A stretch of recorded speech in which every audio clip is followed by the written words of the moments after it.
obviamente al ser una actividad que no está formalizada, uno tiene información de manera indirecta.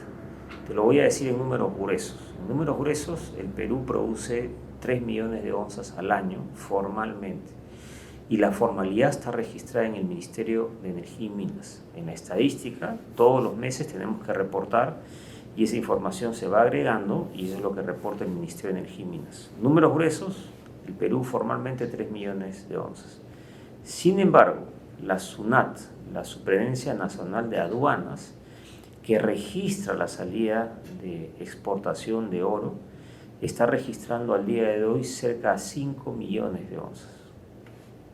Esa diferencia son 2 millones de onzas. Pero ahí no acaba el drama.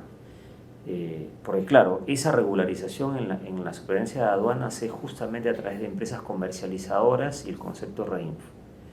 En teoría esos 2 millones de onzas de diferencia o casi 2 millones serían consecuencia de la minería informal, ilegal, que está actuando. Pero si uno le suma un factor adicional que es Bolivia, Bolivia geológicamente ha producido siempre cifras muy pequeñas de oro, menos de 100.000, 200.000 onzas. Bolivia ha tenido años cercano a los 2 millones de onzas de exportación.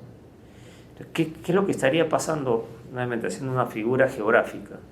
El oro de la Rinconada, el oro de Puno y Madre de Dios estaría saliendo de manera indebida por la frontera con Bolivia y en Bolivia lo están formalizando y Bolivia lo exporta. Y la otra diferencia del oro que se produce en Arequipa, que se produce en La Libertad, en parte de Cajamarca, ese es el que está saliendo por el Callao, vía el SUNAT.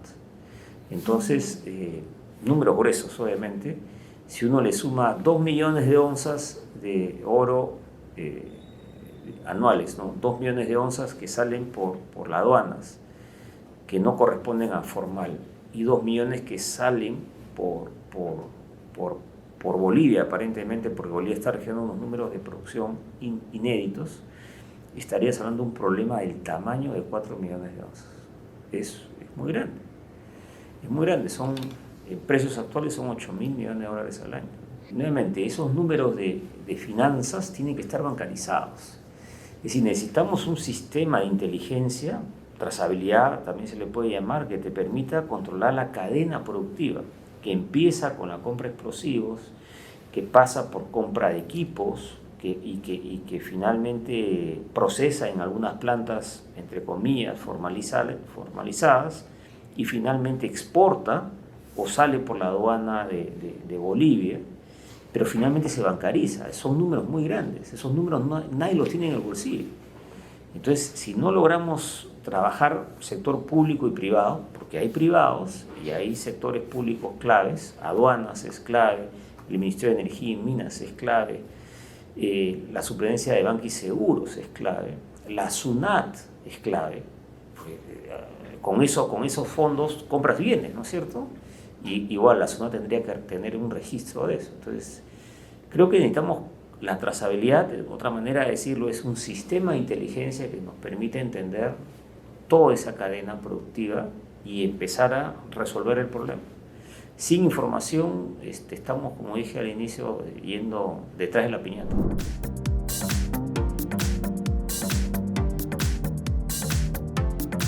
Está claro que el día de hoy con el precio del oro hay un incentivo económico muy grande y tenemos que lograr la trazabilidad. Un punto, en un extremo del sistema es controlar a quién se le vende explosivo y dónde se usa. Pero el otro extremo es entender quién lo viene produciendo y para eso necesitamos una entidad del Estado, ¿no? Activos Mineros, como bien dices, lo hizo antes, está facultado para hacerlo, pero obviamente requiere darle los recursos, ¿no? No se trata simplemente de darle mañana la orden de comprar, salir a comprar. Sabemos que es riesgoso, sabemos que es complejo, pero tenemos que solucionar el problema, ¿no?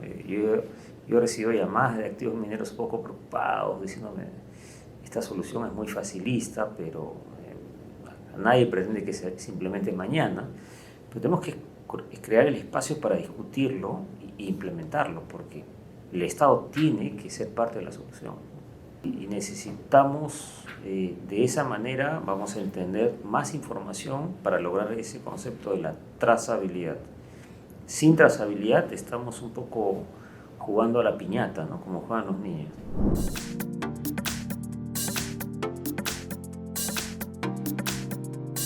Tienen que ser parte de la solución, porque claro, si yo suspendo la actividad de la planta concentradora, voy a suspender esta cadena productiva donde hay estas 400.000, 500.000 personas.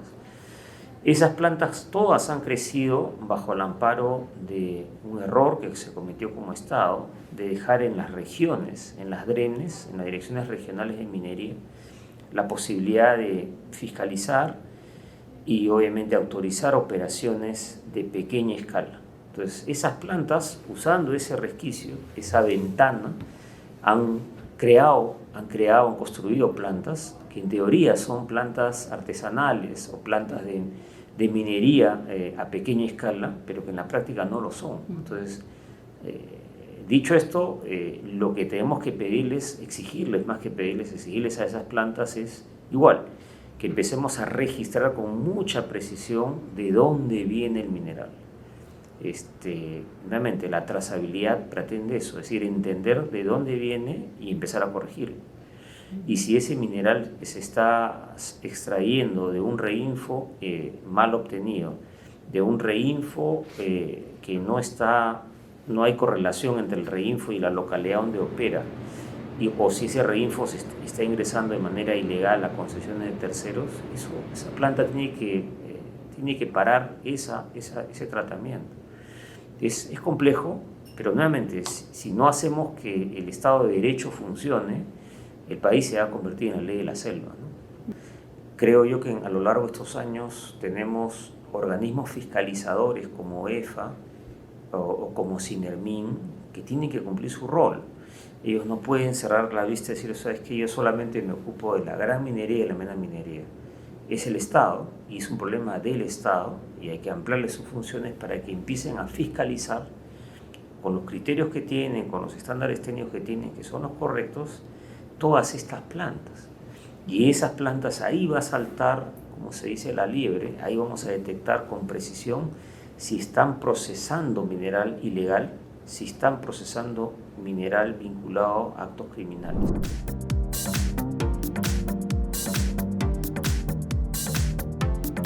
Sí, no hay que olvidarnos que, digamos, por los volúmenes de producción y los rendimientos de las personas que hacen actividad minera artesanal de vetas angostas, se estima que entre 400.000 a 500.000 personas se dedican a esa actividad. Obviamente esas 400.000, 500.000 personas no son los que financian la actividad, pero son aquellas que es su medio de vida. Y por eso es que la solución parte de la trazabilidad. La solución no es, voy a ponerlo en extremo, como en un momento el señor Urresti hizo, es bombardeo, ni tampoco es un tema solamente policial. Yo tengo que entender qué cosa está generando esta actividad. Obviamente una de las razones es la falta de empleo, la recesión económica, los precios de los metales que están altos y obviamente hay una suerte de conocimiento, de tradición en todos de hacer minería. Dicho esto, está claro que la solución pasa por trazabilidad y formalización. Y el reinfo tiene que ser, como su nombre bien dice, tiene que ser un registro integral. Se ha convertido en una suerte de visa para lo ilegal y para regularizar lo que no se puede regularizar. Con ese reinfo compran explosivos, con ese reinfo ingresan a zonas que no les corresponde, que no tienen la concesión minera. Con ese reinfo el mineral eventualmente llega a una planta, que después muchas plantas han surgido, que se vanaglorian diciendo, no, yo solamente proceso mineral de artesanales que tienen su reinfo. Y finalmente ese oro, con ese reinfo se vende, se exporta y se bancariza. Entonces el reinfo es parte de la solución, además de la trazabilidad.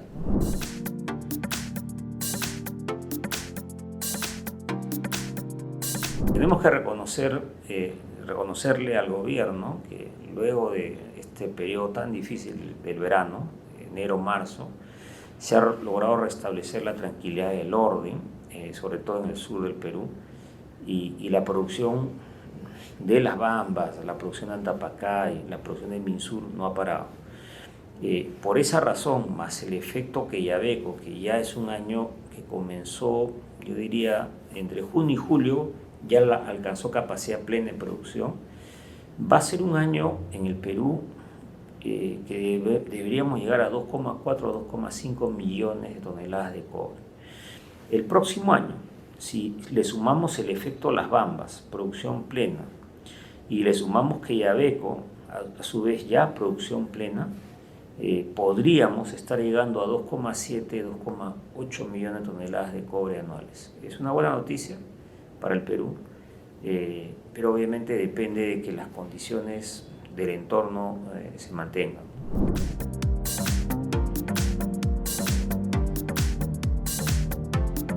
Converso mucho con los amigos de Sauder. Ellos han hecho un trabajo, creo, muy bueno de relacionamiento.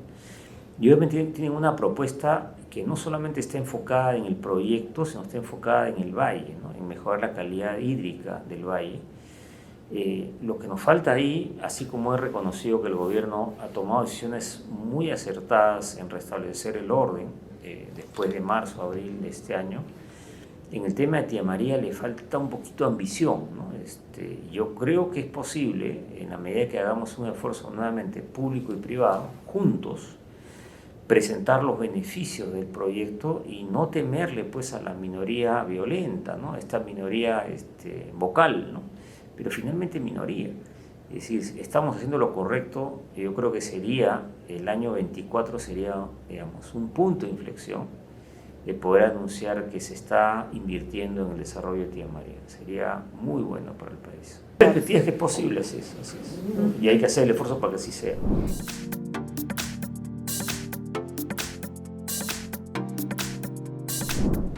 Hemos crecido, y hemos crecido con disparidades, ¿no? Un sector privado que ha ido creciendo, se ha tenido regulaciones y estándares altos que ha ido cumpliendo, y un sector público que se nos ha ido quedando, ¿no? Y la obra por impuesto yo siempre le llamo, es una suerte de puente, o es una muleta para alguien que tiene una lesión, pero esa muleta la lesión no es permanente.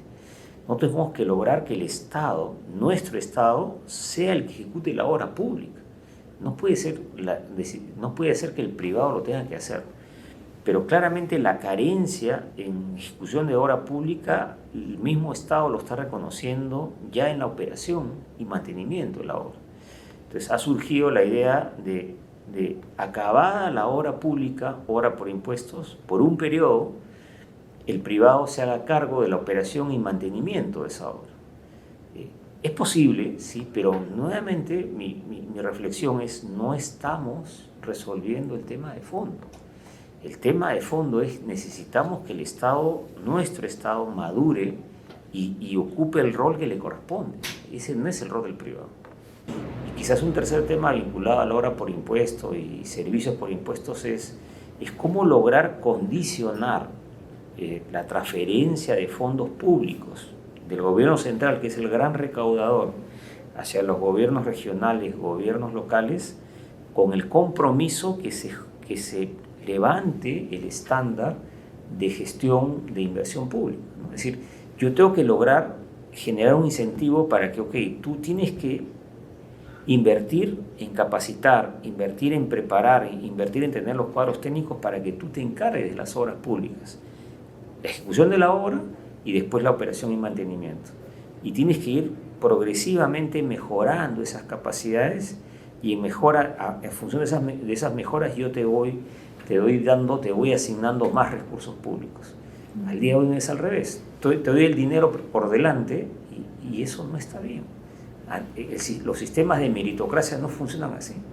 Es decir, yo tengo que mostrar resultados y en función de los resultados tengo la retribución, no me retribuyen por delante, ¿no? Eso, como concepto nada más es errado.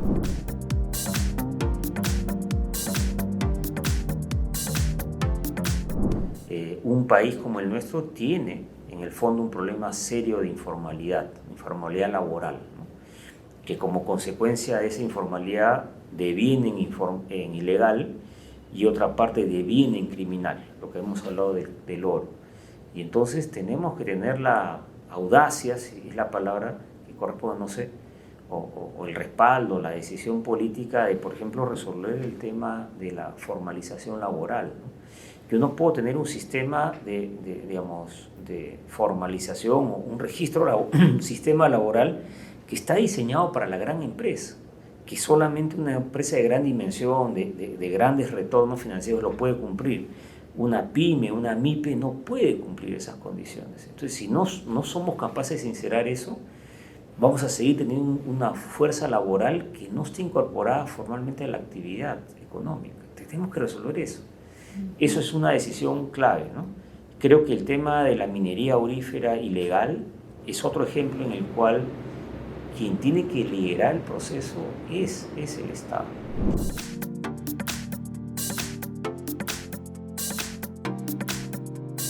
Bueno, hemos terminado bien el año. El principio del año estuvo de alguna manera impactado por el fenómeno del Yaku. Nos impactó en el mes de marzo en particular, pero a lo largo de los siguientes meses pudimos recuperar la producción. Y el próximo año, 2024, esperamos que al final de este año o al inicio del 24 tengamos finalmente la aprobación de la modificación del estudio de impacto ambiental que nos va a permitir tener una visibilidad del negocio hasta el año 2036.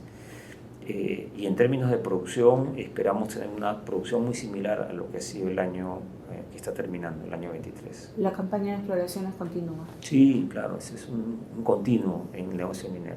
No paramos de explorar.